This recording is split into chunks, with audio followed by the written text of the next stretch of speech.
একসময় তারা ছিলেন টেলিভিশন পর্দার সবচেয়ে আলোচিত জুটি। সময়ের স্রোতে হারিয়ে গিয়েছিল সেই জাদু, কিন্তু দর্শকের মনে থেকে গিয়েছিল তাদের নাম, জিয়াউল ফারুক অপূর্ব ও আফসানা আরা বিন্দু। দীর্ঘ এক দশক পর আবারও একসঙ্গে ফিরছেন তারা, আর সেই ফেরাটা মোটেও সাধারণ কোনো কাজ দিয়ে নয়। হইচই প্ল্যাটফর্মে আসছে নতুন ওয়েব সিরিজ হেডলাইন, যে সিরিজের চিত্রনাট্যে রয়েছেন তেকদির ও কারাগার খ্যাত সৈয়দ আহমেদ শাউকি, আর পরিচালনায় সালে সোবহান অনিম।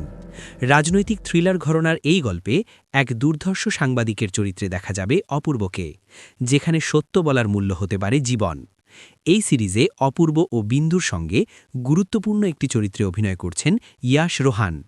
জানা গেছে চলতি মাসে যুক্তরাষ্ট্র থেকে দেশে ফিরছেন অপূর্ব। দেশে ফিরেই সরাসরি শুটিং ফ্লোরে নামবেন তিনি।